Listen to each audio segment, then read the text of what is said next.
Now let's look at the preparation of salts. Preparation of salts.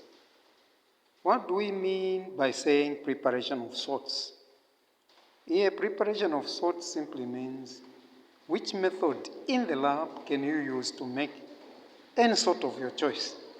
Like today, we just wake up, we want to make a salt in the lab.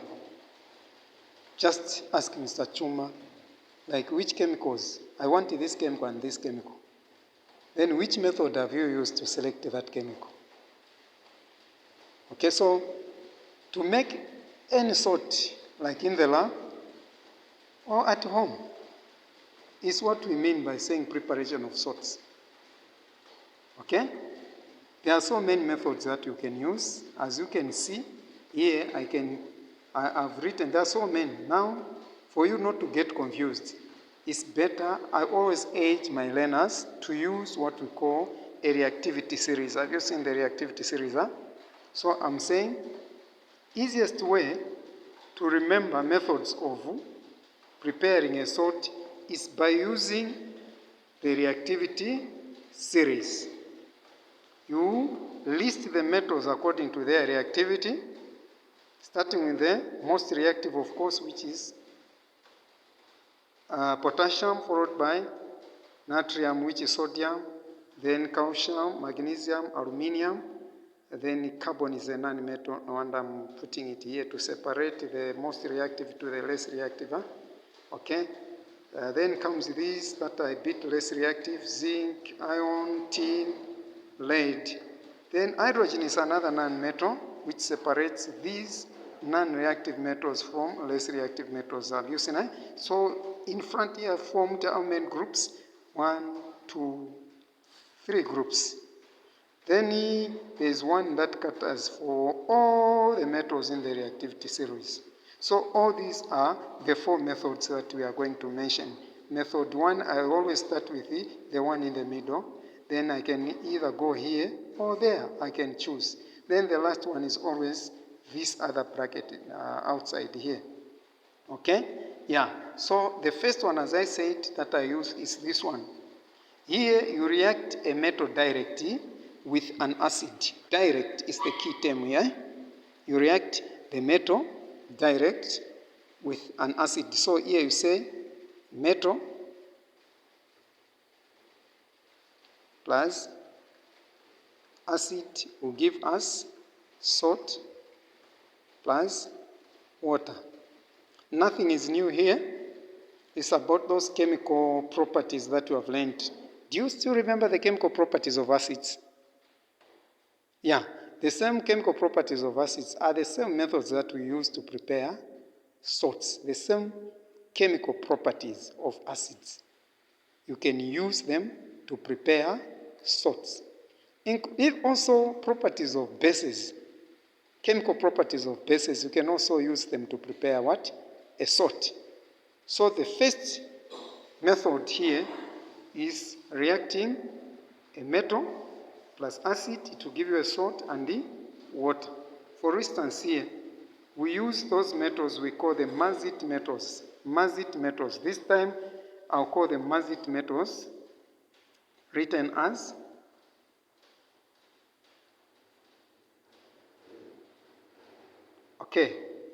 mazit metals, which means these metals include includes magnesium, aluminium, zinc, iron, and tin. They are the metals that we react with the what? The acid to form salts. Form a salt and water. Not water, sorry, here. Point of correction, here is not water, it's a gas hydrogen that is produced, sorry. Hydrogen gas, not water. Don't get confused, here it's not water, it was just a slip of the tongue. Okay, or slip of the brain. It is hydrogen, eh? Okay, so metal plus acid will form salt and the hydrogen gas.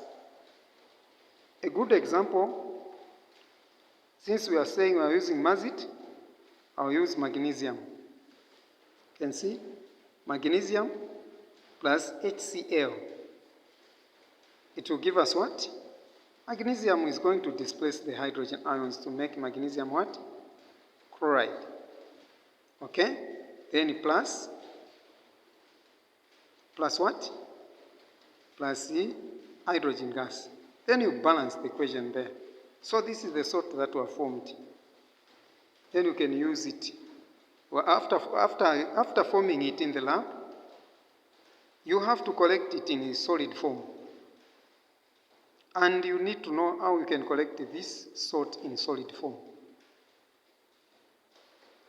The gas here escapes as it is formed, but what will remain in the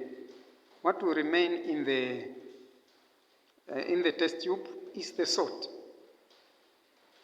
For instance, this salt, when it is formed in the test tube, like that, is inside there. Here is the salt which is formed. How do you collect this one in solid form? It's by passing it through the process of filtration. Then next, crystallization. You start with filtration, then next, crystallization.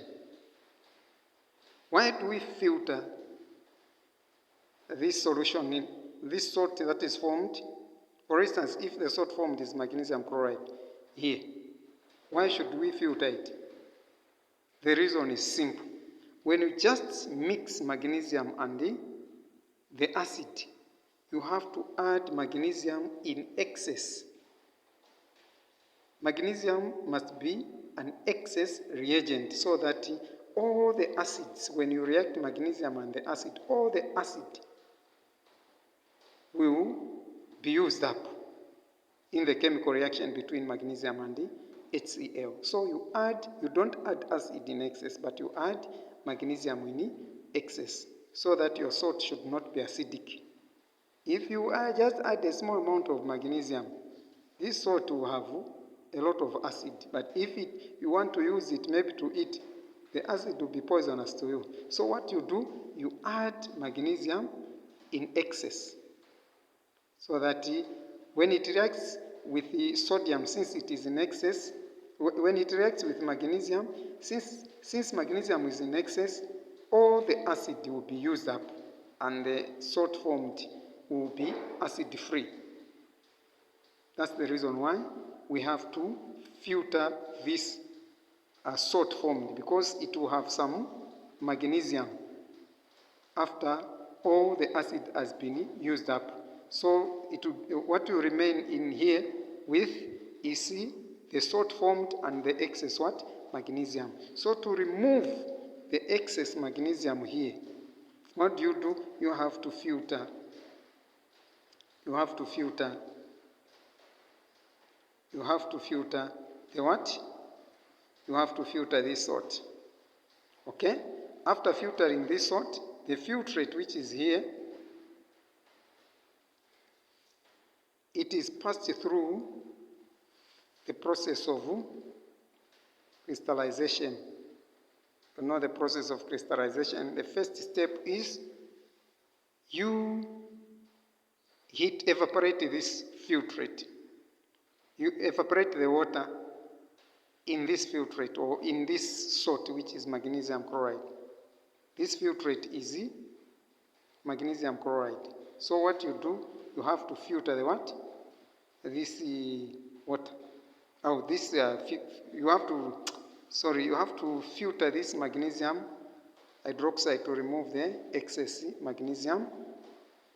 And then what you collect is a filtrate. It's the one that undergoes crystallization, process of crystallization. First step, what is the first step of crystallization? The first step is evaporation. Why do you evaporate? In fact, the first step of crystallization here is the same filtration. Why do you filter it? Is to remove the excess metal. Like in this case, the excess metal is what? Magnesium. So magnesium, which is in excess, will remain as a residue here. then the salt which is soluble will come out as a what? As a filtrate here. Then this filtrate has to undergo crystallization.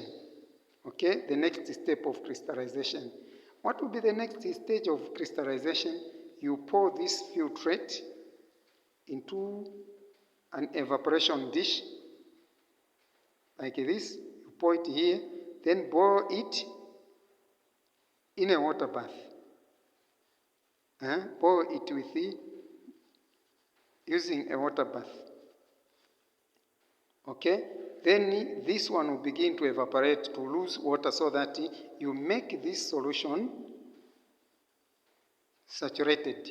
So you are evaporating this solution to make it saturated. It's only a saturated solution, remember, which turns into a crystal.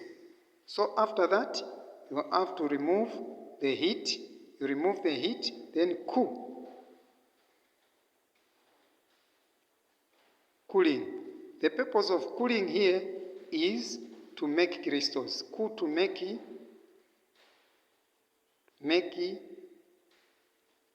crystals. That's the purpose of cooling, is to make crystals. And what's the purpose of evaporating?